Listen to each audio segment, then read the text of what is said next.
sa mga gawa. Halimbawa ako, medyo may kaya ako sa buhay.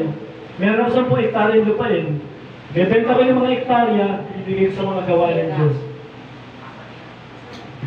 Lupit, ano? Sa atin lang, minsan, tayo sinopering, hirap.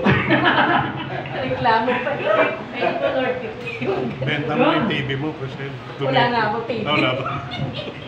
Pag bibigay lang, minsan para bang, magbibigay ba ako o hindi? Diba? Pero kung wala ka ng Diyos yan, no?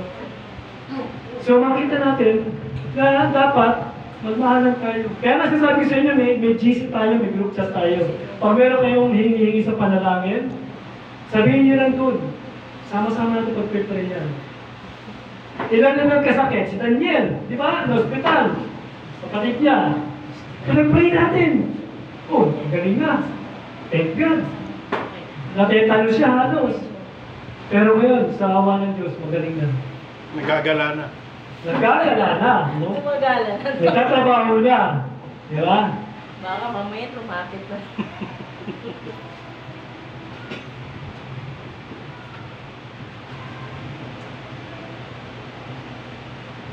Pag-ibig. Isang pag-ibig parang hiwaga na, no? Ang hirap, ano ba tawag ito? Pag sinabi mong love, parang hirap ito ipaliwanag eh. Di ba? Ang hirap ipaliwanag pag-ibig. Pero yung pag-ibig ni Kristo na nasa atin, ibang klase. Di ba dati, nung wala tayo sa atin si Lord, hindi tayo mahabagin sa kapwa. Di ba? Mga kailangan mo sa kakilala mo, o sa alam mo walang-wala, nung hindi ka Kristiyano, wala ko, wala eh. Pero maging Kristiyano tayo, gagawa tayo para kung kaya natin, makatulong sa kapwa. Pag-ibig. Mga kaibigan tayo. Nasabi ng Panginoon, mga kaibigan kayo sa isa't isa. Yan ang utos siya sa atin. At sana dito, sa iglesia sa Rosarito, tawag natin, may Pilipos, no? Sa mga iglesia na sa Rosarito, makita sa atin ang pag-ibig ni Kristo. Kakaisa, nagliling ko sa Diyos, nagpapasalamat, nagpupul sa Diyos. Huwag tayo na-discourage mga kapatid kung kukunti tayo at hindi pa natin iba. Hindi kawalan sa atin yan. Kawalan sa hindi umatin at ayaw umatin. Unless may reason. Pero kung tinatamad lang, hindi kawalan sa atin yan. Pero pag gumawa tayo sa gawain ng Panginoon, napapalakas tayo, natututo tayo. Okay? Kaya natin nakikilala si Jesus Christ. Pag-ibig. No? Mabuti ba ito? Lahat sila mataga-Pilipos. Sana tayo lahat dito nag-share ng gospel. Sino rito na mapag-share na? Oh, di ba? Di ba nasabi natin sa mentilano natin, yung mag-anak natin, alam mo, mula nung makilala ko si Kristo, no? Nabago ang buhay ko. Kung nahihiya mo tayo mag-share, makita man lang sa buhay natin si Kristo.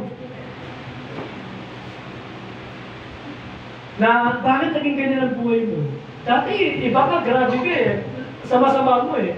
Ba't kayo, bumait ka, no? Pati panalita mo, iba na. Dati, ganito ka, ganun ka, pero ngayon, nagbago ka. Kasi naranasan ko yung pag-ibig ni Kristo.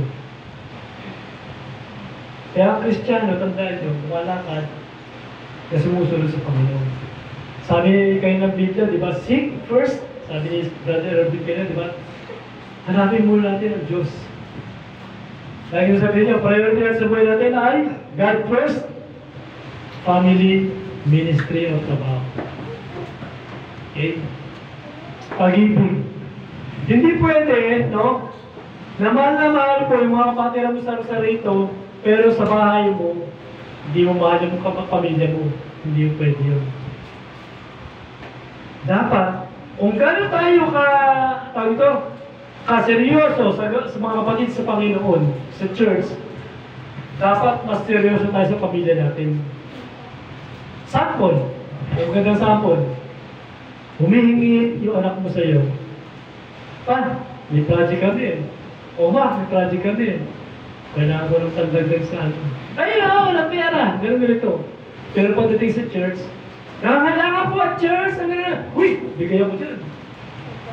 Diba? Pakikita ko pa, 1,000. Nagano ko pa, oh. Ito lang pulakahan ko, pasensya na kayo, no? Pero pagdating sa bahay, wala. Walang pera.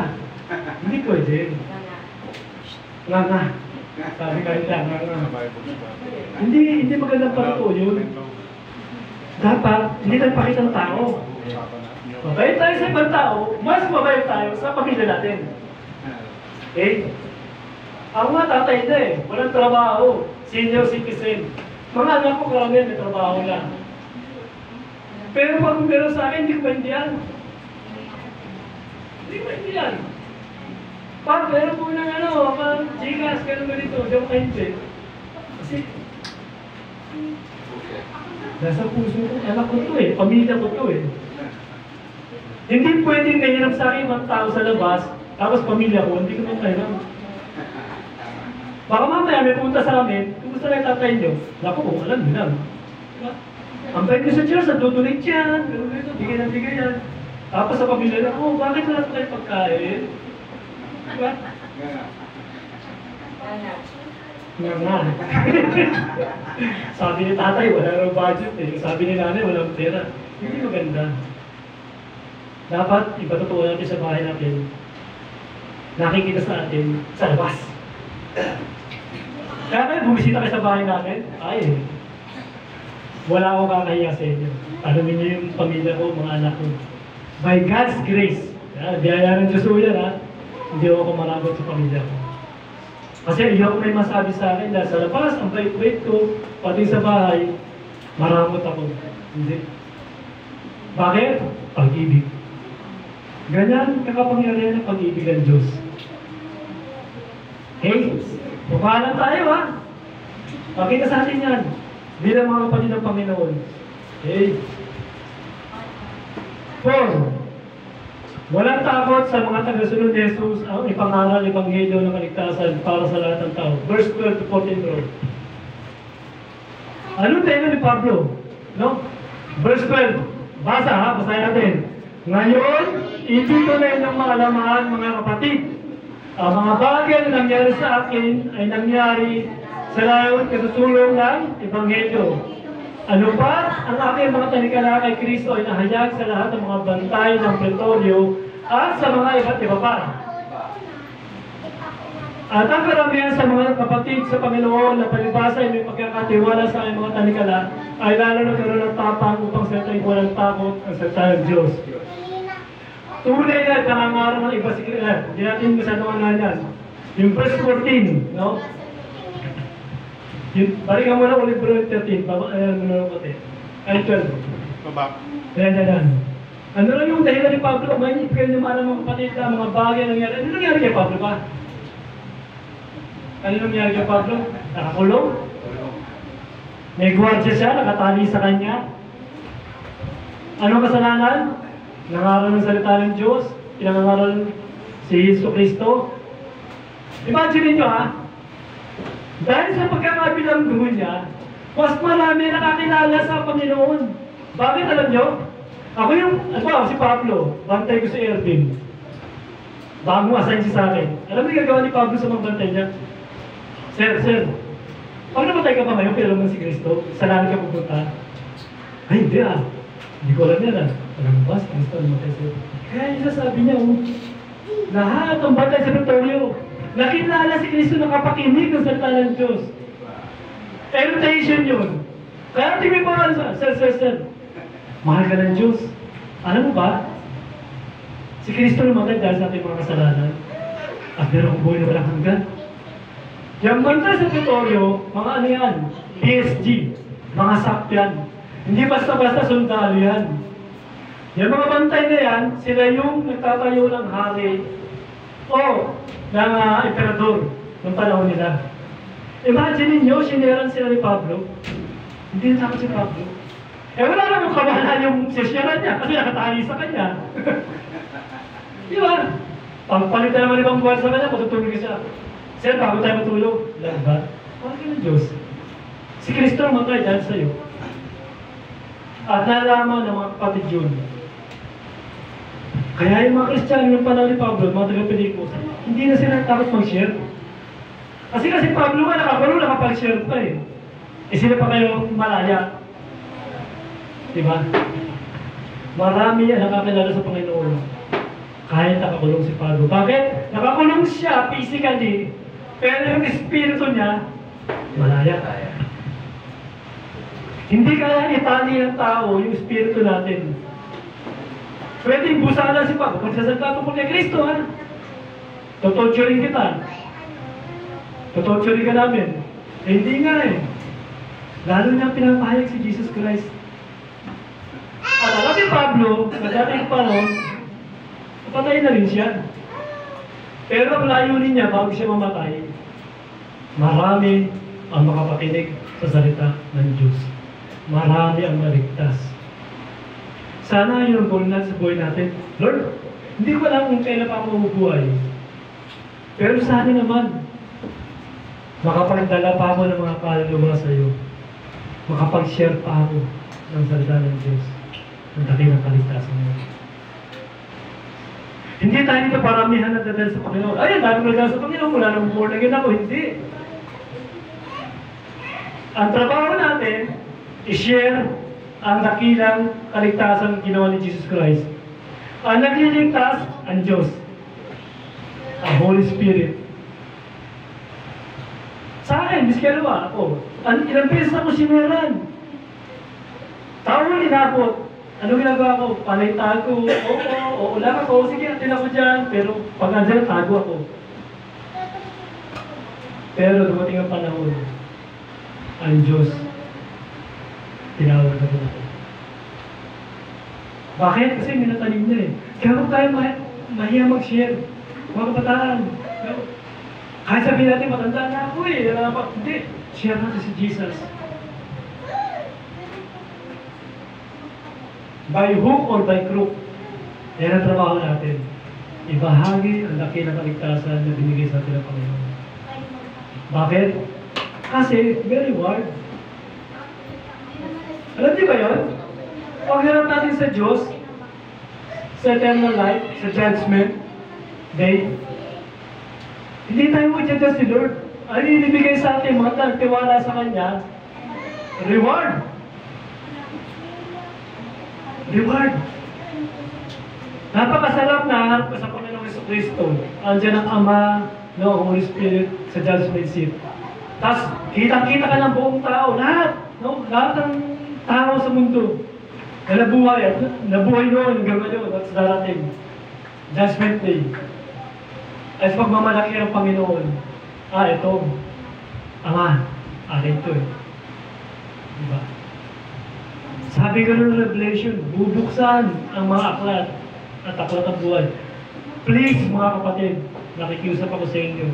Sana, ngayon pa lang, sure na tayo. Dapat tikip ng mata natin. Kasi, once na kumikita tayo, wala nang second chance. Dapat, tikip natin, paglalabas sa Panginoon, split, figure of an eye. Ando na agad tayo. Hoy, nandito pangalan mo, anak ka. You're nice. Welcome.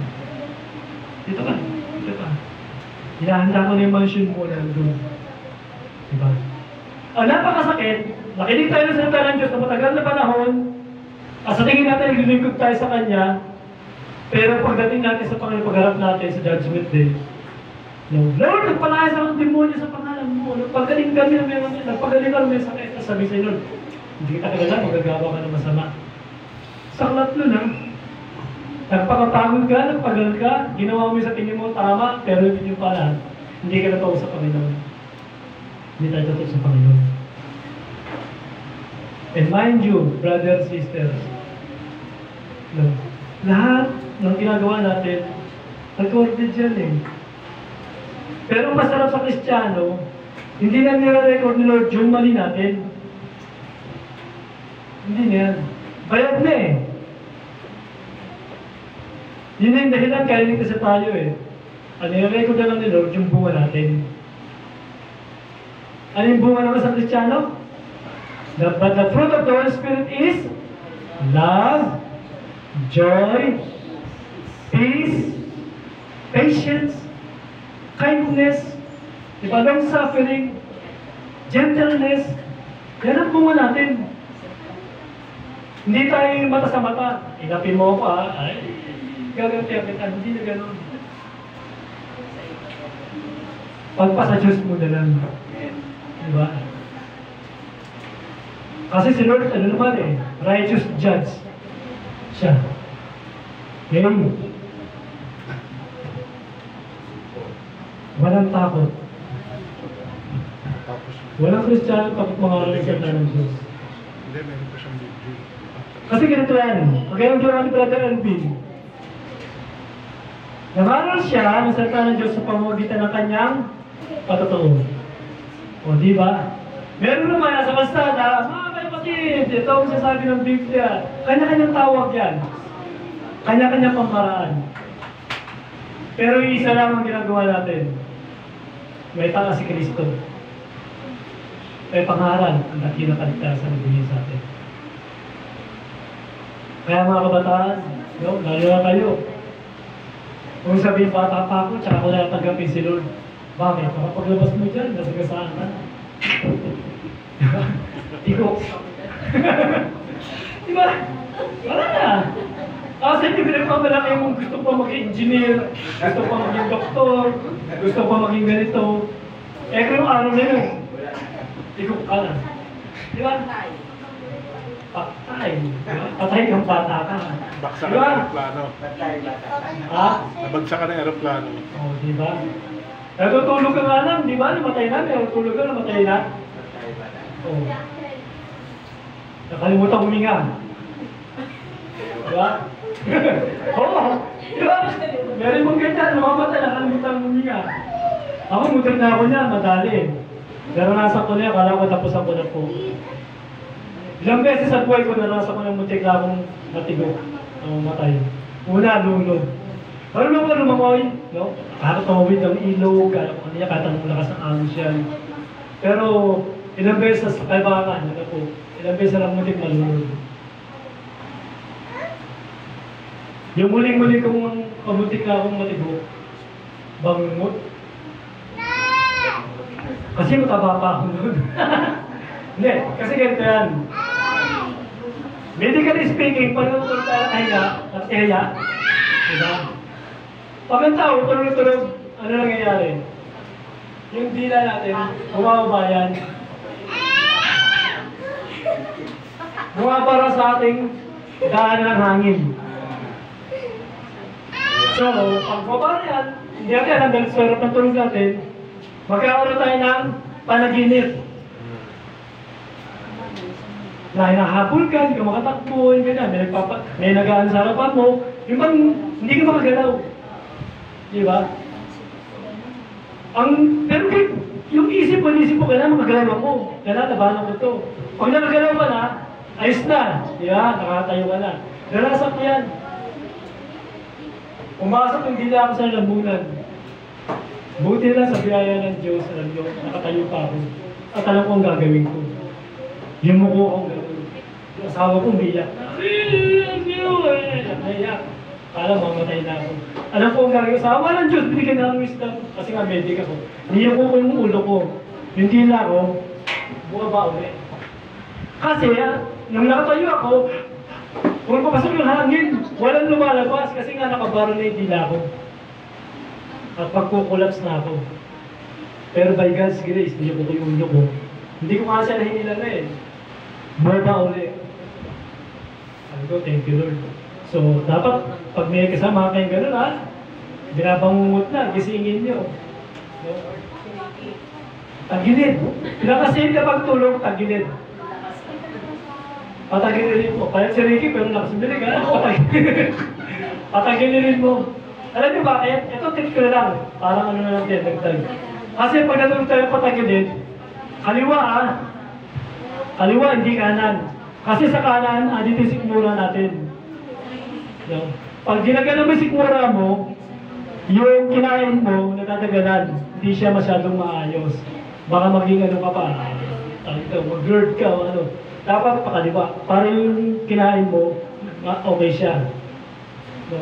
Tapos kasi pag nakatagilit tayo, ano mangyayari? Pag-gising natin, meron tayong laway. Ha?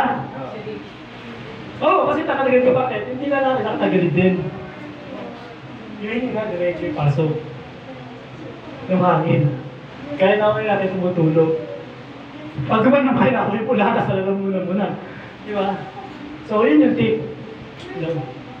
Kaliwa at tagilid.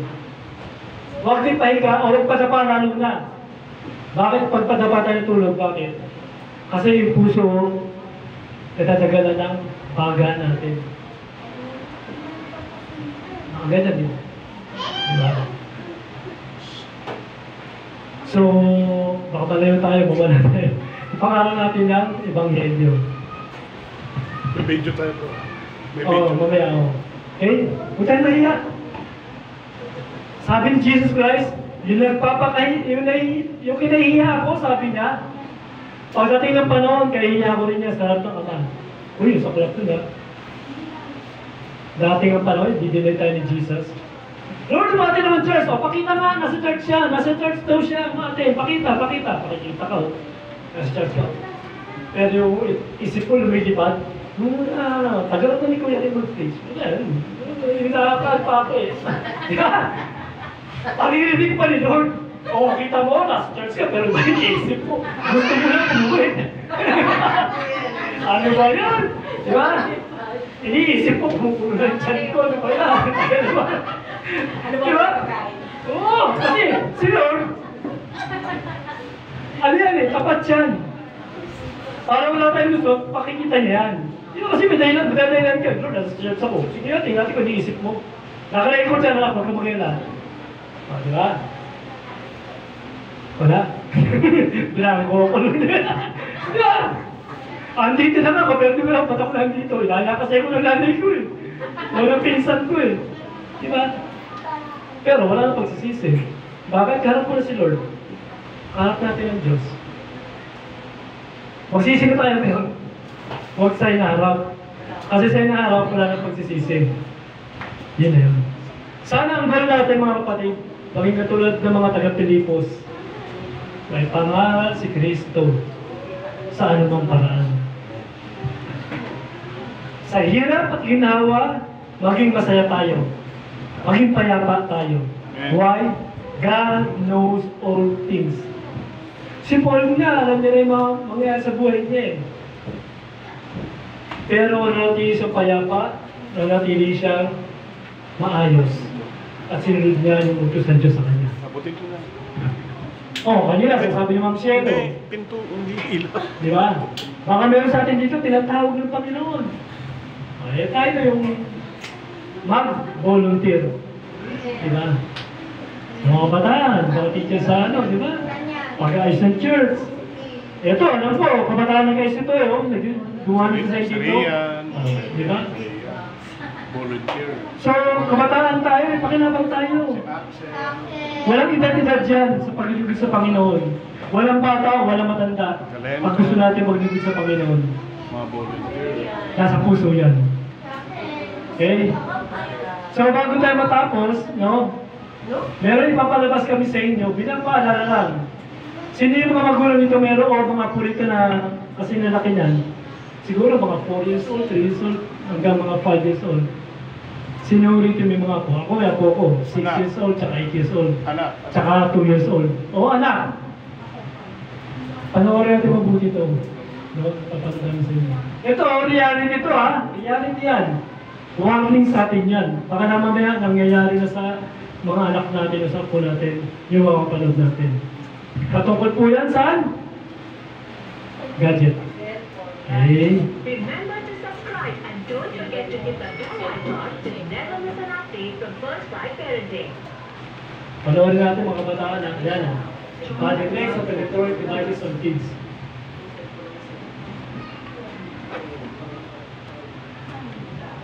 At may tip din ako sa inyo mamaya. Ay, ano ba yan? Sorry, sandali. Kumano yung projector?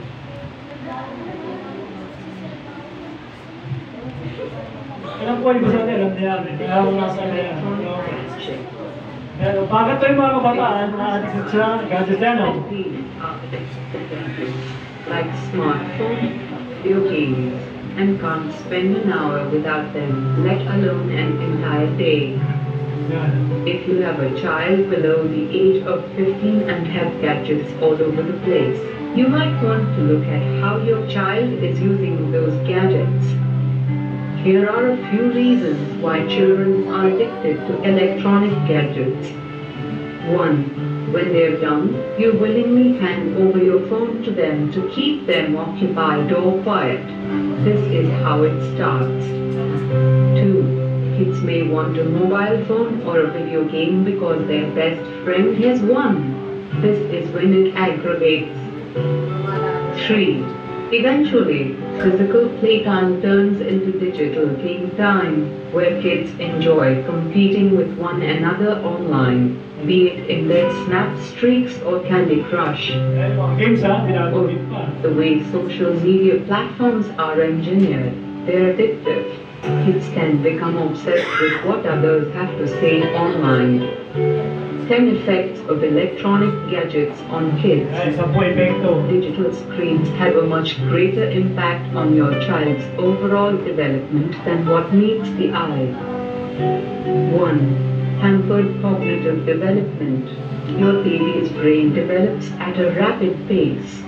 Overexposure to gadgets can result in slow cognitive development, short attention span, and even impaired hearing. Kamingin. Builds obsession, leading to agitation. What starts as a means to pacify your toddler can soon become an obsession for him and lead to increased agitation and temper tantrums. May mga ganito yung bata. 3. Delays physical development. Lack of physical activity can delay physical development and leads to childhood obesity, which is alarmingly rising considering the amount of time children spend on gadgets. 4. Restrained social relationships. When kids and gadgets become inseparable, the attachment can stand in the way of your child bonding with family and friends of his age. 5. Increases risk of obesity. Increased time spent in front of the television or a computer leads to increased snacking and unmindful eating habits. This increases the chances of obesity. 6. Less focus on studies. Increased screen time reduces the overall attention span of the child, making it hard for him to focus on studies. 7. Sense of isolation. Increased screen time reduces overall social time, subsequently increasing the amount of time a child spends alone. This can be concerning as he grows older. 8. Strain on the eyes. Electronic devices are the main cause of eye problems in children. Overuse of gadgets results in dry eyes, causing multiple eye infections. 9. Triggers neck and back pain. Constant engagement with gadgets causes back pain and other muscle-related issues in children. Poor sitting posture triggers neck pain, which results in sore neck muscles. Neck and backaches at a young age are very harmful to kids since they affect the child's posture for a lifetime if not corrected on time. 10. Radiation exposure. Wireless gadgets emit radiation, which is absorbed by the child's body at a higher rate than adults. This radiation exposure can cause cancer and other health risks. Prevention is better than cure, as the saying goes. Kids don't need any gadgets to keep them occupied when there is so much that they can do at that age. Allow your child to grow up normally, using dolls, building blocks, puzzles, cricket bats, books, and footballs. He'll be grateful that you did. Okay. Siguro may mga magulang sa atin na naranasan naman yun yan, no? O pamilya sa atin, o kabataan, o mga dito tayo. Kaya talagang minsan hindi alam, ginagawa natin pampatahimik sa alam natin yung gadget. Diba? Ang ingay nga, gano'n mo, Cellphone. Bigay, tahimik. Ay, salamat. Nakakapag-chika-chika na ako. Nakapag-doon na ako ng telenovela. Kasi tahimik na anak mo. Pero ang problema, pinakita rito, ayan, sa US yan ha, hindi yan sa Pilipinas. Yung bad effects ng bata na babad sa gadget. Okay, una, sinasabi ko, hindi masamang magbabad sa gadget. At yung usapan nito, masyadong exposed sa gadgets. Exposure. Tingnan niyo yung mga bata ngayon, di ba? Di ba? Yung ulo, wala ka ganun sa gadget, pag ganun na rin. Lalaki sila, bata pa, kuba na. O wala sa posture yung katawan. Kasi babad sa gadget. Nakita rin natin na yung gadget nag-i-emit ng radiation. Siguro napanood nyo na minsan yung papagasolina, di ba? Papakarga ng gas, tapos biglang may tawag. Tapos nag-live bigla yung... Kasi malapit sa mga ng kotse niya, sumabog, kasulong. Kasi bakit? Nag-i-emit na radiation to. Ano tawag doon? Static electricity. Kaya may iba sabi nila, na-advise nila, pag meron kang kausap sa cellphone, lagyan mo ng earphone para malayo sa'yo. Huwag yung lagi na gano'n, kasi radiation. Hindi na papasin, minsan masakit ang ulo nyo. Kapataan kayo, hindi na napapansin, minsan parang ang labo ng mata nyo. Tapos parang nagluluha-luha yung mata nyo, di ba? Yung bang nakakita kayo, mabata pa, nakasalamin na. Kasi nga dahil babad sa radiation. Pangalawa, pag ang bata babad sa radiation, nag-iiba yung ugali. Nagtatantrums. Kaya mo, napanood yun sa mga video di sa YouTube, no? Inakaw ng magulang yung gadget sa bata. Hinahampas yung magulang. Ano yun, check mo ko? Pinapalo yung magulang, nagwawala, nag-ano. Ang pampapayapa sa kanyang gadget na. Mali. Prevention is better than cure. At alam niyo po ba, kung bibigyan natin yung gadget sa mga bata, at hindi natin alam yung pinanood nila, baka mamaya, merong ano lang, evil, o impluensya, na masama, yung pinanood nila. Kaya natin binabantayan. Alam niya po ko, nakita niyo Pitulil. Kung dumaraw siya nakaragdero sa amin, po ko, yung babae si Janela. Nakita niya ako, ano ginagawa? Nagtutrolling sa kalsada. Ang init ng araw tanghalin tapat. Hinahayaan ko siya. Maarawan, pawisan, ang dumi-dumi ng damit, mapagod. Kaysa nagka-gadget. Nung wala ako sa Maynila, nung natrabaho pa ako, lagi ako nasa probinsya ng Destino, naku po, ibang apo ko. Problema rin yung gadget. Naaawa kami pag nasa Maynila ako, nakabakasyon ako ng ilang araw, ganyan. Talagang pigil sila na pera ng gadget kasi andyan ako. Pero nung mag-retiro ako, I thank God, naawa. Naya mo lang, meron ka diyang laruan, meron ka diyang dal, meron ka diyang dinodrawingan. Okay lang makala sa bahay. Nai-enjoy niya yung paglalaro niya. Ayun nga, meron siyang trolley, scooter sa kalsada, laro. Ito. Isa dito.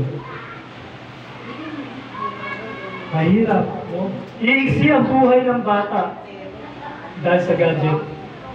Hindi ito pampatahimik sa bata. Ang kailangan ng bata, presensya ng magulang. Alaga ng magulang. Nawawala niya yung physical bonding. No? Imagine mo, sige, subukan natin babad ang bata sa gadget. Tapos gusto mo laruin. Ayaw. Ayaw sa'yo. Mas gusto dito. Bakit? Ito yung body niya eh. Ang sakit ko na. Di ba?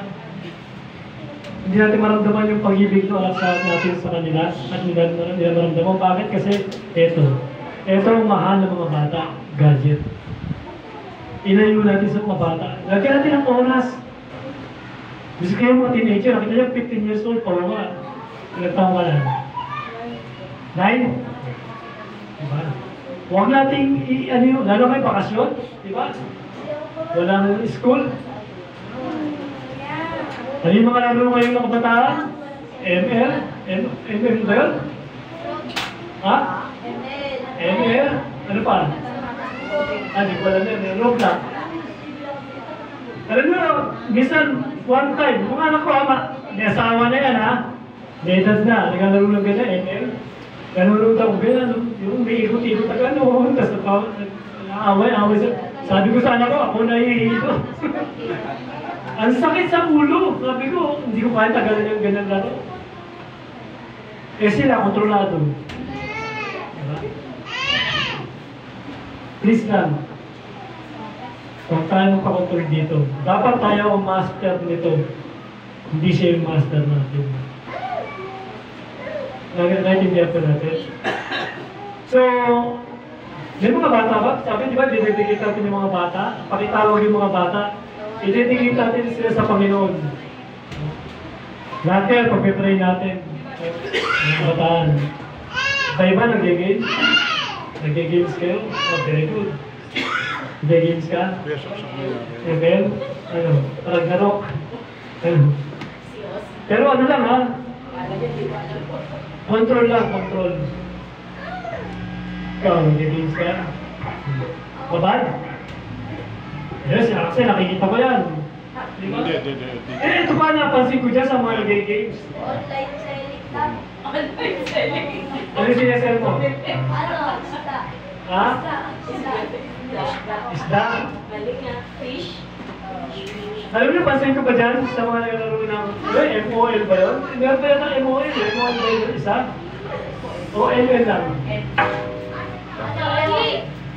Lodi. Lodi? Walang Lodi. Call of Duty, tapos yung The Base, the Enemies mo yata, ano yun? MN. Si Liel. Yun. Si Liel.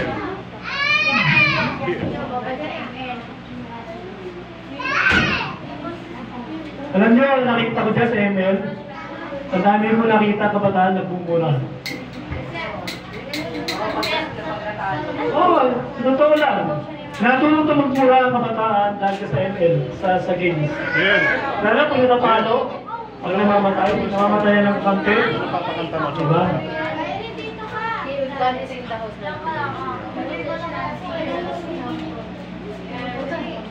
Pag-prepare namin kayo. Sige, okay lang. Thank you, Maria. Bro, Gusto mo rin ilan? para maniwala tayo. Hoy, kasama kayo. Kasama kayo doon. Dali, tayo, ikaw rin, Axel. Kasama ka. Dedication yan eh. Axel, dito. Tama, doon. Lahat ng bata, walang exemption. Liel, yung anak mo. Liel. Yung anak mo. Ikaw rin, Rian. Rian. Ikaw din. Hindi ka pa na-dedicate eh. Dali, doon ka sa unahan. Kasama ka. Ikaw, nag-games ka? Nag-gadget ka lagi? Takot. Sumigat ang ulo.